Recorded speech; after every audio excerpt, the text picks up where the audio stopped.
Praise the Lord. இன்றைய சிந்தனைக்கு கதை ஒன்றை கேட்போமா? ஜான், அந்த பக்கம் போவாதப்பா, சொன்னா நீ கேட்க மாட்டியா? இந்த பக்கமா நீந்தி வா அப்படின்னு தன் மகனை பார்த்து ஜானோட அப்பா கத்துறாரு. ஜான் அதை காதுல கேட்டுக்கிற மாதிரி இல்ல. துள்ளி துள்ளி குதிச்சு குதிச்சு இன்னும் அதிகமா நீந்திட்டு இருக்காரு. இன்னைக்கு ஜானுக்கு ஹாலிடே. அதனால அவங்க அப்பாவுக்கு திடீர்னு ஒரு பிளான் வந்துச்சு. பையனை இப்படி கூட்டிட்டு வந்தோம்னா அவன் கொஞ்சம் என்ஜாய் பண்ணுவானேன்னு கூட்டிட்டு வந்தாரு. ஆனா அவன் வீட்டுக்கு போற ஐடியாவே இல்லை. இங்கேயே நீந்திட்டு இருக்கான். அதனால அவங்க அப்பா, போதும் ஜான், போதும் போதும், அடுத்த முறை திருப்பி கூட்டிட்டு வரேன் அப்பா அப்படின்னு சொல்லிட்டு வேகமா வீட்டை நோக்கி 2 பேரும் போக ஆரம்பிச்சாங்க. என்னங்க? ஆமா, அது கலிலேயா கடலுங்க. கலிலேயா கடல்ல வசிக்கிற மீனினம் தான் அவங்க. ஜானோட அப்பாவுக்கு ஆண்டவர்கிட்ட கதறி கேட்டு வயதான காலத்துல பிறந்தவன் தான் ஜான். ஜான் ஒரே பிள்ளை. அவங்க அம்மாவுக்கும் அப்பாவுக்கும் ரொம்ப செல்ல பிள்ளை. அவங்களுக்கு மட்டும் இல்லை, அந்த பகுதியில் வசிக்கிறவங்களுக்கும் ஜானுனா பிடிக்காதவங்களே கிடையாது. எல்லாருக்கும் உதவி செய்வான். இப்போ ஜானோட அம்மா வாசல்ல காத்துட்டு இருக்காங்க. ரொம்ப கவலையாயிடுச்சு அவங்களுக்கு, இன்னும் 2 பேரும் வரலையேன்ட்டு. 2 பேரை பார்த்தோன்னே ரொம்ப சந்தோஷம். டேய் ஜான், எங்கடா, எங்க போயிட்டீங்க 2 பேரும் அப்படின்னு அன்பா கேட்குறாங்க. மம்மி, இன்னைக்கு டாடி என்ன கடல் மட்டத்துக்கிட்ட மேல் பக்கமா என்னை நீந்த வச்சாரு. ரொம்ப நல்லா இருந்துச்சு மம்மி அப்படின்னு தன் தாய்கிட்ட எல்லாத்தையும் சொல்றான். அப்படியா? Very good very good. ஏங்க, அந்த பக்கம்லாம் கொஞ்சம் ரிஸ்கான இடமாச்சே, ஏன் குழந்தைய அங்கெல்லாம் கொண்டு போனீங்க அப்படின்னு தான் கணவரை பார்த்து கேட்டாங்க. ஏம்மா, நான் நீந்த சொன்னது ஒரு இடம், உன் பிள்ளை எங்கம்மா கேட்குறான் அப்படின்னு சொல்லிட்டு மனைவியோட கோவத்துக்கு ஆளாகக்கூடாதுன்னு உஷாரா தப்பிச்சுக்கிட்டாரு. சரி சரி ஜான், சீக்கிரம் போய் கை கழுவிட்டு வா, சாப்பாடுலாம் ரெடியா இருக்கு ராஜா, வந்து சாப்பிடுமா அப்படின்னு தான் மகனை கூப்பிட்டாங்க ஜானோட அம்மா.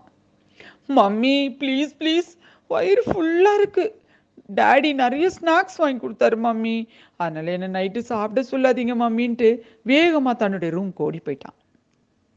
ஏங்க, நான் சமைச்சிருக்கேன்ல அப்படின்னு கணவரை பார்த்து கேட்டாங்க. இப்போ என்னம்மா, ஜானோட பங்கையும் நானே சாப்பிட்டுறேன், கொஞ்சம் டைம் கொடு அப்படின்னு சொல்லிட்டு மனைவி கிட்ட டைம் கேட்டுக்கிட்டாரு. தன்னோட ரூமுக்கு போன ஜானு நாளைக்கு ஸ்கூல் ஆச்சுன்னு சொல்லிட்டு எல்லாத்தையும் எடுத்து செக் பண்ணி பார்த்துக்கிட்டான். எல்லாம் கரெக்டாக இருக்கான்னு பார்த்த ஜானு அதுக்கப்புறம் படுக்கலாம் அப்படின்னு முடிவெடுக்கும்போது முட்டி போட்டு ஜெபம் பண்ணிட்டு பைபிள் படித்தான். ஜானோட ரெகுலர் ஹேபிட் இது. காலையில் ஒரு முறை பைபிள் படித்து ஜெபம் பண்ணுவான். இரவுலையும் அதே போல் அவன் ஜெபம் பண்ணிட்டு பைபிள் படிச்சுட்டு தான் படுப்பான். ஜான் ரொம்ப சமத்தான பையன். மறுநாள் ஜான் ஸ்கூலுக்கு கிளம்பி போயிட்டான். அப்பாவும் அம்மாவும் வீட்டில் பேசிட்டு இருந்தாங்க. ஜானோட அப்பா சொன்னார், நானும் கொஞ்சம் வெளியே வேலையாக போயிட்டு வரனேம்மா அப்படின்னு பேசிட்டு இருந்தார். திடீர்னு யாரோ அவரை கூப்பிடுற சத்தம் கேட்டு வெளியே வந்தார். அங்கே பக்கத்து ஊரில் வசிக்கிற ஒரு மீன் அண்ணாச்சி தான் நின்றுட்டு இருந்தார். என்னங்க அண்ணாச்சி அப்படின்னு கேட்டார் ஜானோட அப்பா. இல்லை, உங்களை ஊர் தலைவர் ஏதோ பேசணும்னு கூப்பிட்டாரு, நான் அவரை பார்க்க வந்தேன், நீங்கள் அந்த பக்கம் தானே போகிறீங்க, ஜானோட வீட்டில் சொல்லிட்டு போங்கன்னு சொன்னார், அதான் உங்ககிட்ட சொல்லிட்டு போகலான்னு வந்தேன், போயிடுறீங்களா அப்படின்னு சொல்லிட்டு அவர் வேகமாக போயிட்டார். ஜானோட அப்பா தான் மனைவி கிட்ட, என்னன்னு தெரியலம்மா, ஊர் தலைவர் கூப்பிட்டு அமைச்சிருக்காராம், போய் பார்த்துட்டு வரேன் அப்படின்னு சொல்லிட்டு கிளம்பி போனார். அங்கே ஊர் தலைவர் வீட்டில் ஏற்கனவே ஒரு 4-5 பேர் உட்கார்ந்துருந்தாங்க. ஊர் தலைவர் ஜான் அப்பாவை பார்த்தோன்னே, வாங்க வாங்க, எப்படி இருக்கீங்க ஜான் அப்பா அப்படின்னு கேட்டாங்க. நல்லா இருக்கேன். என்னங்க ஐயா, நீங்கள் கூப்பிட்டீங்கன்னு சொன்னாங்க. ஆமாம் ஆமாம், நான் கூப்பிட்டேன். ஜான் எப்படி இருக்கிறான் அப்படின்னு ஜானை பற்றி கேட்டார். ஜானுக்கு என்ன, நல்லா இருக்கிறான், அவனை பார்த்துக்கிறதுக்குள்ளே எனக்கு தான் போதும் போதும்னு ஆயிடுது அப்படின்னு முகமலர்ந்து சொன்னார். அப்படியா, நல்லா படிக்கிறானா? நல்லா படிக்கிறான் ஐயா, ஒரு குறை இல்லை, கர்த்தர் கிருபையில் என் பிள்ளை நல்ல கீழ்ப்படிதல் உள்ள பிள்ளை, நல்ல ஒழுக்கமான பிள்ளை, நல்லா ஜெபிக்கிற பிள்ளை, நல்ல பைபிள் படிப்பான், ஒரு பிரச்சனை இல்லை ஐயா அப்படின்னு சொல்லிட்டு, ஐயா எதுக்கு கூப்பிட்டீங்க அப்படின்னு மீண்டும் ஐயாவுக்கு ஞாபகப்படுத்தினார். இல்லை, இறைவனிடத்துலேருந்து ஒரு கட்டளை வந்திருக்கு அப்படின்னு ஜான் அப்பாவுக்கு ஊர் தலைவர் எடுத்து சொன்னார். உடனே ஊர் தலைவர் சொன்ன வார்த்தையை கேட்ட ஜான் அப்பாவுக்கு ஏதோ ஒரு முக்கியமான விஷயம் போல இருக்குன்ட்டு சீரியஸாக கேட்க ஆரம்பிச்சாரு. ஐயா, என்ன கட்டளை அப்படின்னு. அதாவது இறைமகன் இயேசு கிறிஸ்துவுக்கு வெள்ளி பணம் தேவைப்படுதான். அதை ஒருத்தவங்க தவற விடுவாங்களாம். அதை இந்த கலிலேயா கடல்ல தவற விடுறவங்களோட பணத்தை லாவகமாக வாயில் பிடிச்சிக்கணுமா. அதை பேதுருன்ற இயேசு கிறிஸ்துவோட சீஷன் வந்து தூண்டில் போட்டு பிடிப்பாராம். அதான்ப்பா போன முறை கூட வலை கிழிய மீன் பிடிச்சாரு. ஆமாம் ஆமாம், அவர் கொஞ்சம் ரொம்ப இதுவாக பிடிப்பாரே. இல்லை இல்லை, ஒன்றும் பிரச்சனை இல்லை சொன்னார், தேவன் சொல்கிறாரு. அதனால் அந்த தூண்டில்ல மாட்டினோன்னே அவர் பேதுரு அந்த மீனை எடுத்து வாயில் இருக்க வெள்ளி பணத்தை எடுத்துக்குவார், அவ்வளோதான். அப்படியா? ஆ, அதுக்கப்புறம்? அதுதான்ப்பா இப்போ அதுக்கு போகிறதுக்கு.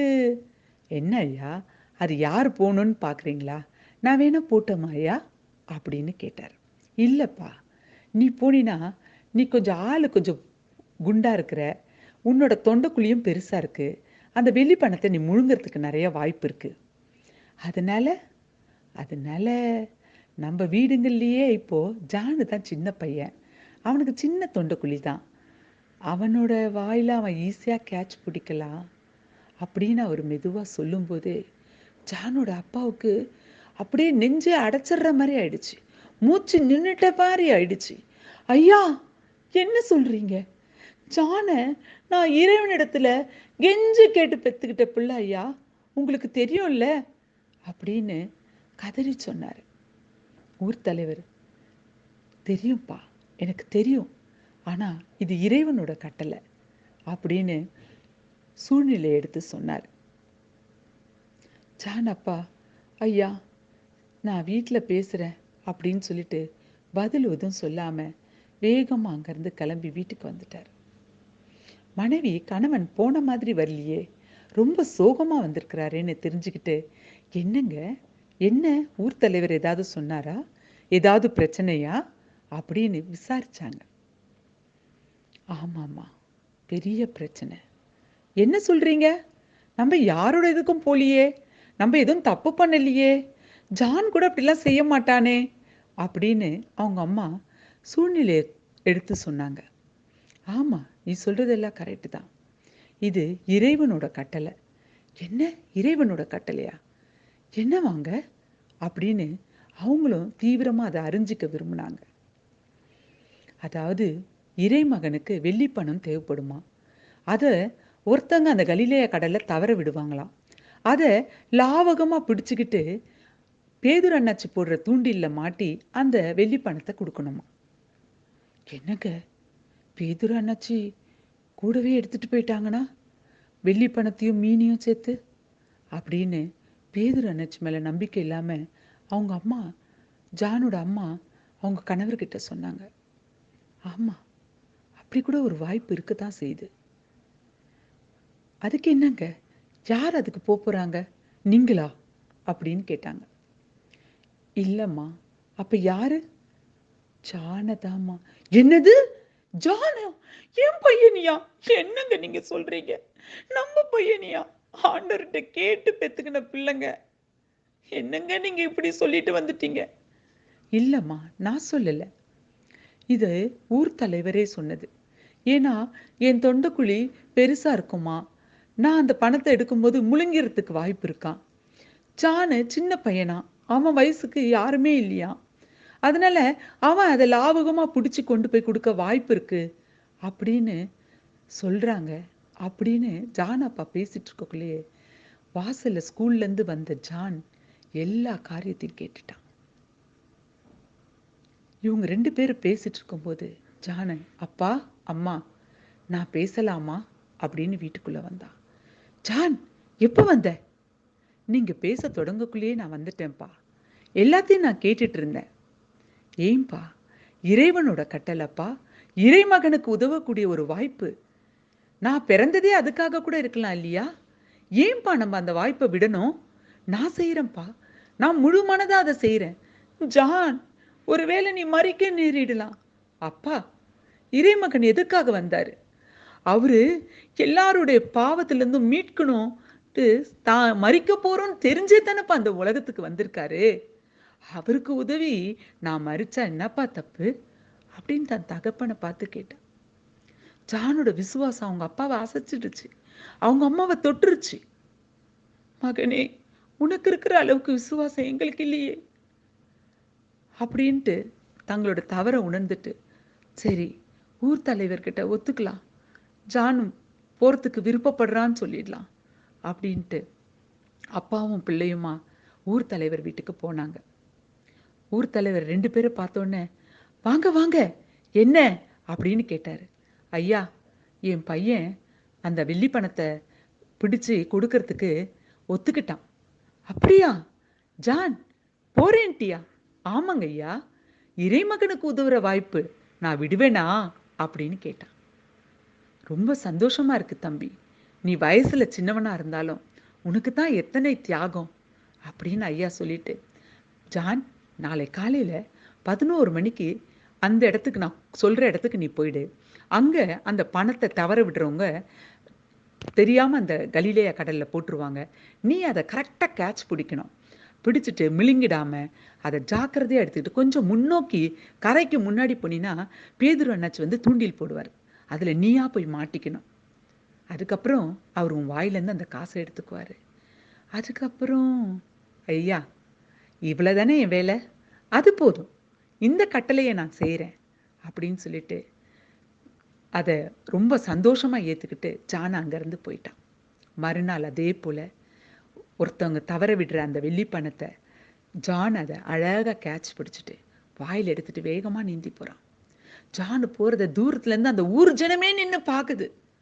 ஐயோ கடவுளே, இந்த சின்ன பிள்ளை எவ்வளோ வேகமாக எவ்வளோ தன்னார்வத்தோடு செய்கிறானே, இவன் உயிருக்கு என்ன ஆகுமோ தெரியலையே அப்படின்னு ஆளாளுக்கு வாய் விட்டு விண்ணப்பம் பண்ணிக்கிட்டே பார்த்துட்டு இருக்காங்க. பேதுரு தூண்டில் போடுறாரு. ஜான் அதுல மாட்டுறான். அவனுக்கு வலிக்கல. அந்த தூண்டில் அவனோட கடினமான ஒரு பகுதியில போய் மாட்டினால அவனுக்கு வலி தெரியல. ஆச்சரியமா இருந்துச்சு அவனுக்கு. அப்படியே பேதுரு என்னாச்சு, அந்த மீனை தூக்கி வாயில இருக்கிற தூண்டியில் எடுத்துட்டு அந்த வாயில இருக்கிற வெள்ளி பணத்தை எடுத்துட்டு பணம் கிடைச்ச சந்தோஷத்துல இந்த மீனை தூக்கி மீண்டும் அந்த கலிலேய கடல்லையே அடைச்சிட்டு வேகமா அவரு இயேசு கிறிஸ்து கிட்ட ஓடினாரு. தண்ணியில போடப்பட்டதை உணர்ந்த உடனே ஜான் அப்பான்ட்டு வாய் விட்டு கத்திட்டு, ஏசப்பா நன்றி, தேவனே நன்றின்னு சொல்லிட்டு வேகமா தன் தகப்பனை நோக்கி போறான். தன்னை நோக்கி வர தன் மகனை மிகவும் ஆவலோட ஜானோட அப்பா போய் தழுவிக்கிட்டார். என்னங்க பாத்தீங்களா, பைபிள் இதுதான் சொல்லுது. என்னை விசுவாசிக்கிறவன் நான் செய்கிற கிரியைகளை தானும் செய்வான், இவைகளை பார்க்கிலும் பெரிய கிரியைகளை செய்வான். இது யோவான் 14:12 இருக்குதுங்க. பைபிள்ல சொல்லப்பட்டிருக்குது. அதாவது கிரியைன்னு சொன்னா செயலுங்க. தேவனை விட அவர் செய்த செயலை போலவும் செய்வோம், அதை விட மேன்மையான செயலை நம்ம செய்வோம்னு சொல்றாரு. என்ன செயல்? அவர் நன்மை செஞ்சாருங்க, அவரை விட அதிகமா நம்ம நன்மை செய்வோம்னு சொல்றாரு. என்னங்க, நம்மளும் நம்மளை சுத்தி இருக்கிறவங்களுக்கு நன்மை செய்யறவங்களா இருப்போமா? God bless you all.